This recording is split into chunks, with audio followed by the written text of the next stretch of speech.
How you doing, guys? You alright? Stu from the Mindset Triangle.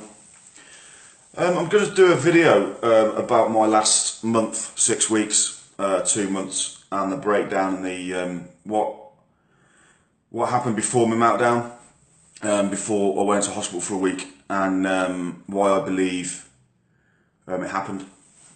So the last 6 weeks have been pretty tough. 6 weeks to 2 months, well, 3 months to be fair.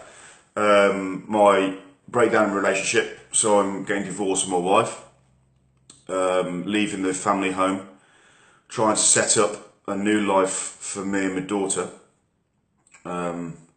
which is quite tough, because then you've got to raise enough money now because of everything's on me rather than there be a partnership. So within that 6 months there was that, which is as amicable as it can be in a breakup relationship. It's still going to be tough. It's still have differences of opinions. And then during that time, there was obviously work, or the lack of it, because I was getting more and more poorly. I couldn't be the best personal trainer I could be. And being a personal trainer, a lot of people pay money for that personal training, and you need to be personal. You be on the ball, and it's a full support thing, where you're not just there for the hour of them in the gym. You're there for them on text. You're there for them doing you're doing the workouts. You've got the workouts when they're in there on their own. I just wasn't putting my 100% into it, to be completely honest. And then I felt that I'm taking the piss by taking money off them if I'm not putting 100% in.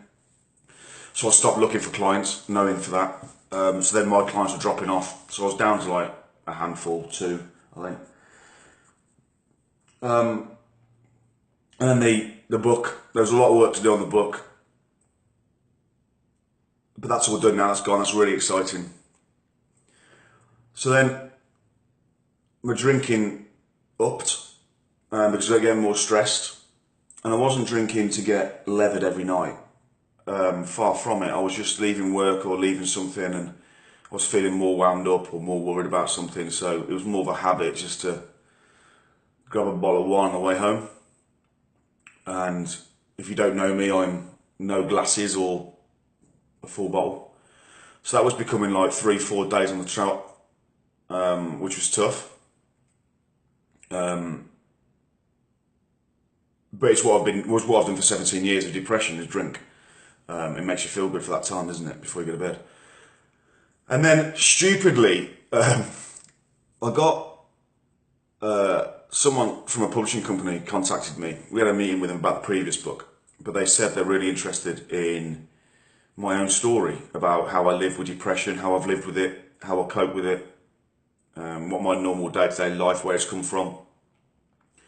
So I started writing this book, and they wanted a chapter, just one chapter to write, to see if they would like to publish it. So me being me thought, well, they need the juiciest chapter, obviously. So I wrote about my childhood, which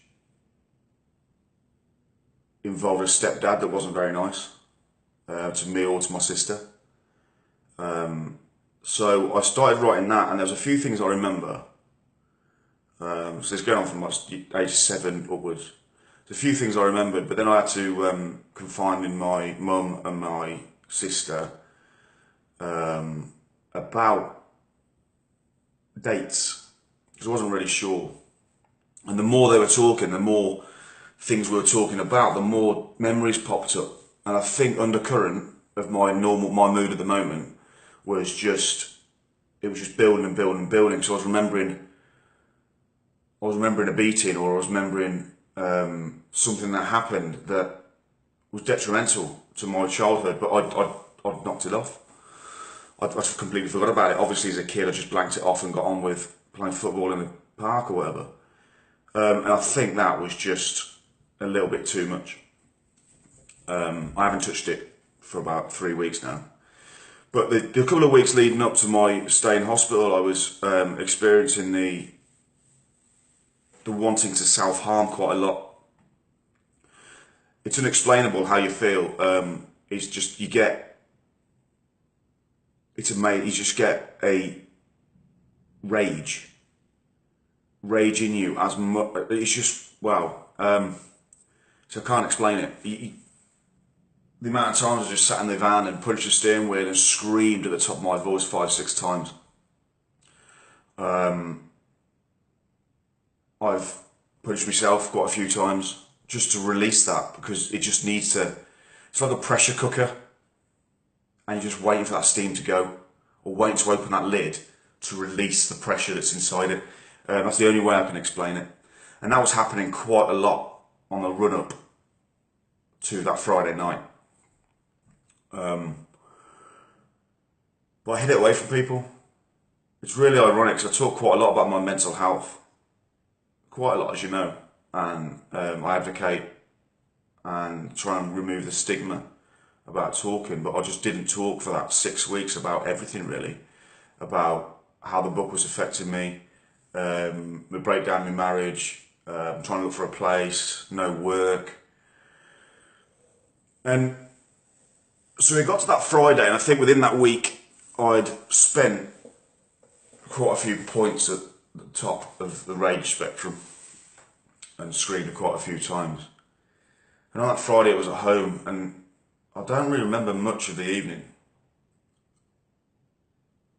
I remember something bubbling inside me about moving out, but we can't move out because I couldn't get a guarantor, because I'm self-employed and I've got a family member that can be a guarantor because of living in Australia and stuff. And I just remember picking my boots up, putting them on, and just walking out the house with the intention just to keep walking.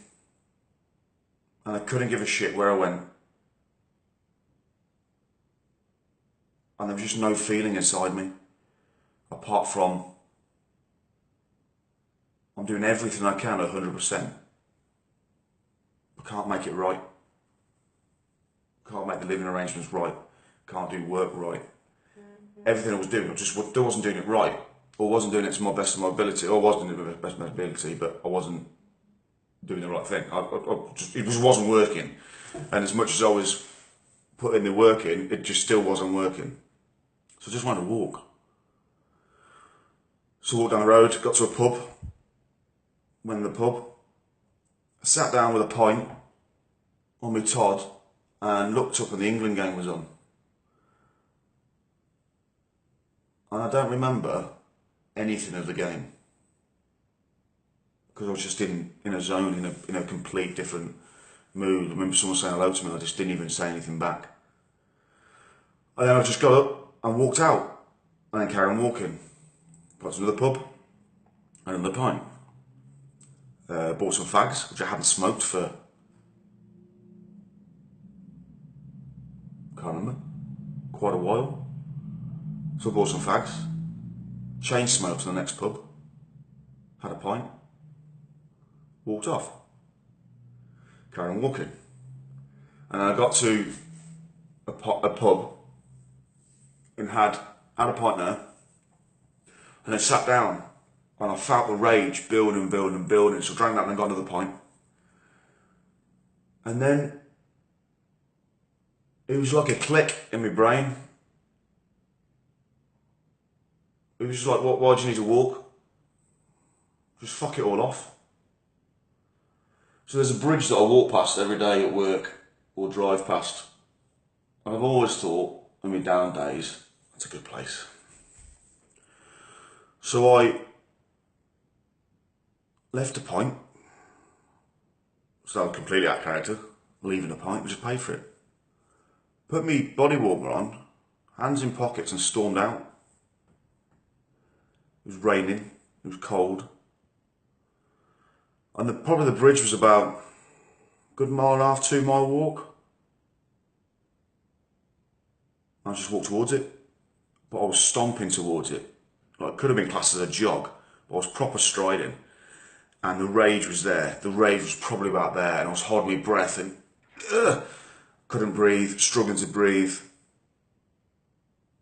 And I remember every road that I passed, there was just no concern for anything, anyone, myself. Hands in pockets and just walked over the road. People shouting abuse out of a car window. People were stopping, emergency stopping. But I didn't give a shit. Nothing was there. No empathy, nothing was there. So then I carried on walking and walking and walking. And at this point I knew that the police were after me, or looking, not after me, but they're looking for me. I was getting several text messages and missed calls. Because my wife was obviously worried because I was stormed out of the house. Henrietta, the other half of the book, I was speaking to her over text.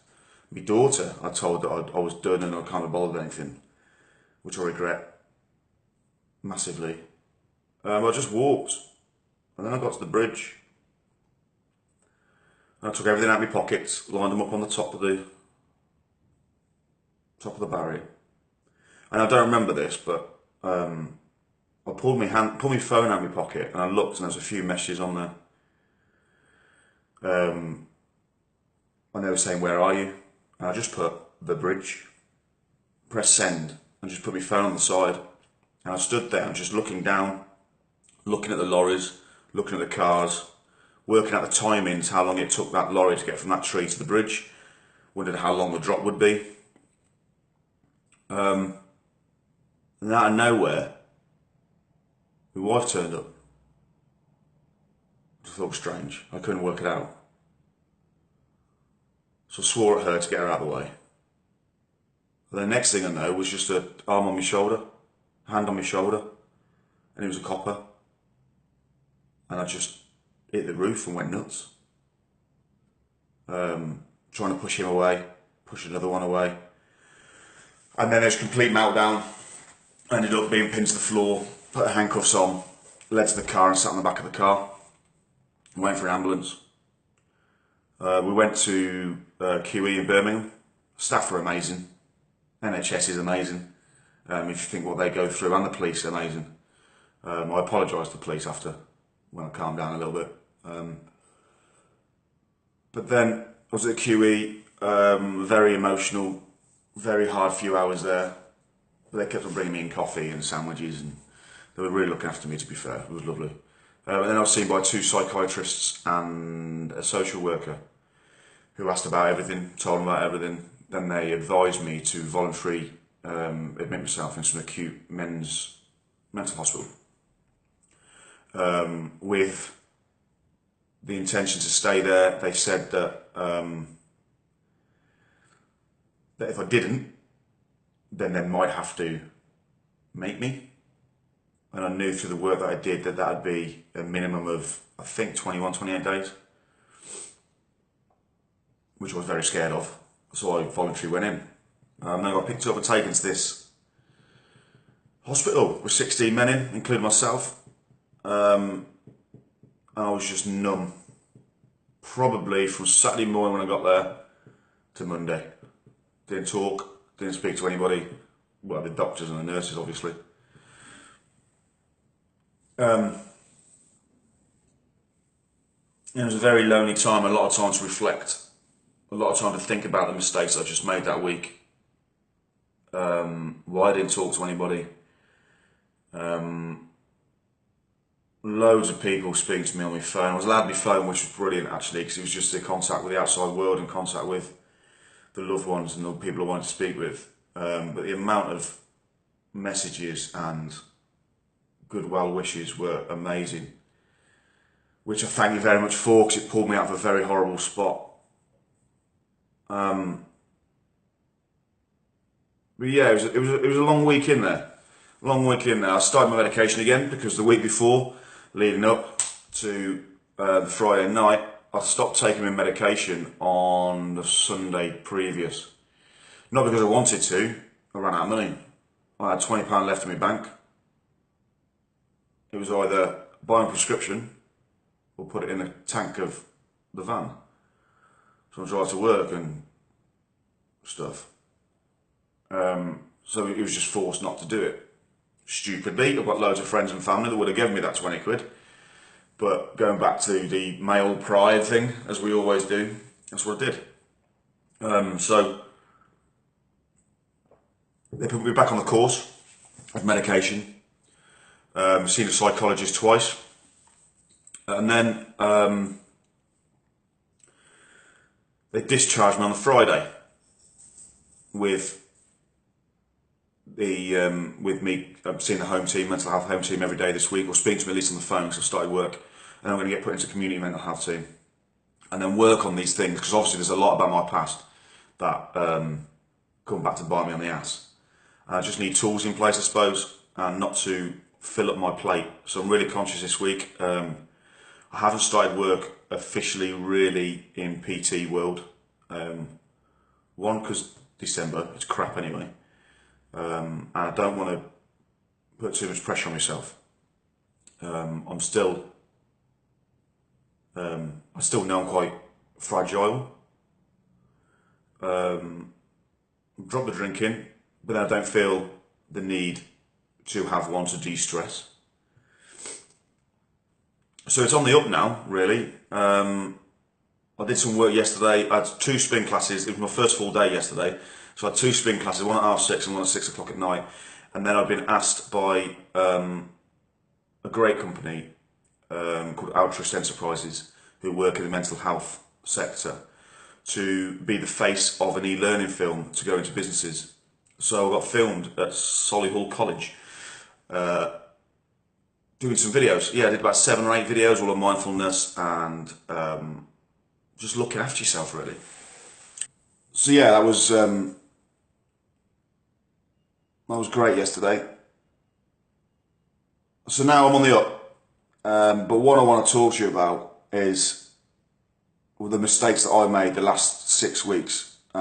Yes, I live with depression, live with anxiety. I'm aware of that, and I can live with it, but I need to have things in place. And the major thing for me was talking. I didn't talk about all the little stupid things that were winding me up, all the little stupid things I had no control over, but they were detrimental to what was happening in my life. I completely closed off, didn't talk to anyone, really. And when they said, "Are you all right?" "Yeah, I'm okay." I thought I was. So you need to talk, even if it's just a rant. Get it down on paper if you've got no one to talk to. Talk to the bloody cat or dog. Talk to anyone. There's a lot more people out there than you believe. I know that definitely now. When it come out on social media that I was in hospital and I'd been taken ill, the amount of people and the well wishes and the messages I got saying, quite frankly, there's a couple of guys that said, "You're an absolute knob. Why didn't you talk to me?" Point taken. To the 1990 fluffy ones. But yeah, you need to talk to people. If you're on medication, don't come off it. And yeah, don't build your plate too much, like I have, or did. I don't know. So yeah, life is for living. And I found it the hard and scary way. I've scared a lot of people. Made a lot of people angry. Including myself. Scared myself. I never want to get to that point again. Horrible, horrible point. So, yeah, I thought of the video and join the journey. Let's remove the stigma, because even though I've been advocating it for